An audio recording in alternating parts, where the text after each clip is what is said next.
سره غږیږم یوازې یو څو خبرې ورسره کوم ډېر خوږ خوږ غږیږي. سلام. سلام علیکم وروره ښه جوړ یې. نوم دې څه دی؟ سترجان یم د منګسو غونډۍ کلي اوسېدو. ډېر داسې فولکلوریک ودرېدې دغه. خو زه خو نظامي عسکر یم. دنده دې کړې پخوا؟ شکر ده. نو بیا چکچک ورته وکئ. ملګرو سره راغلی دلته؟ والله موږ د کلي یو ځوان هلک وی دی کوژده به وشوه ټول مرګلي وغوښتو چې راشي. ښه مخکې ملګرو راته یاده کړه چې دته ډېر ښه بیتونه یاد دي ټپې ورته یادې دي. والله وروره یې خو هغه ځای کې مو په نفرو مړی وخوړه بې پیدې لوړل. هغه ټول کسان لاړل هغه چاته چې شعر و شاعري آفرین د وي چې مړی یې لوله نه کړی موږ نه لوړل. یعنې باید دوستانو دی وایي چې چاته چې ټپې بیتونه یاد و هغه ټول تللي دي.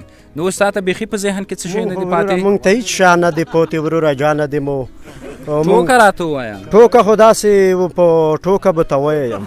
داسې ټوکه ووایه چې ملګري زه بازور ته لوړ وم. خاطره ده؟ خاطره ده. بیا بازور کې ورک شوی وم. ګاډۍ والا ته مې وویل چې وروره زه دې سره څم نه ګاډۍ کې نه کینه موی منګس وډې ته بوځم.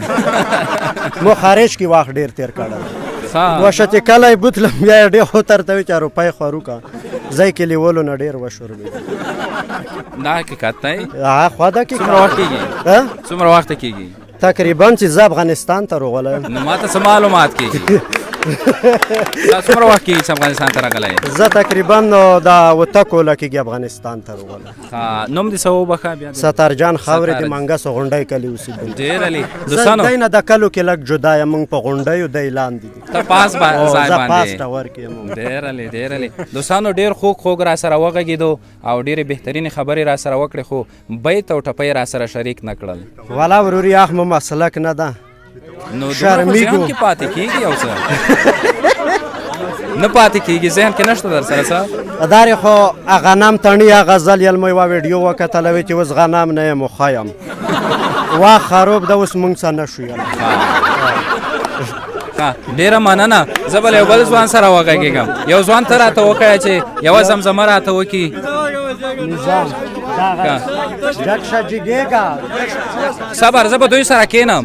هغه ځوانان راته وښیه چې یوه زمزمه راته وکړي.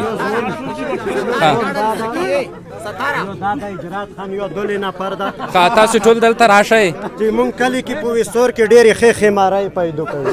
دوستانو خبره داسې ده چې دلته د دې سیمې ځوانان ډېر داسې خوش طبیعته ځوانان دي، بهترین فکر لري او خوش مزاجه دي. راته ویلی چې ځینې ځوانانو دلته آمادګي ونیوه یوه سندره له موږ سره شریکوي نرمه زمزمه. زه به وغواړم چې دلته ورسره کښېنم همدلته ورسره کښېنم. دوستانو دلته یوې نرمې او وړې غوندې زمزمې ته ملګرو ته بیا سره ونیوه. زه به داسې وکړم چې زمزمه څوک پیلوي؟ ته یې پیلوې. ستا نوم څه دی؟ اول دې نوم راوپېژنه. نوم مې فضل کریم دی. د منګسو ستر کلي اوسېدونکی یم. ښه ډېر ښه فضل کریم. کومه زمزمه به کوو له خیره سره؟ موږ هم در سره بدرګه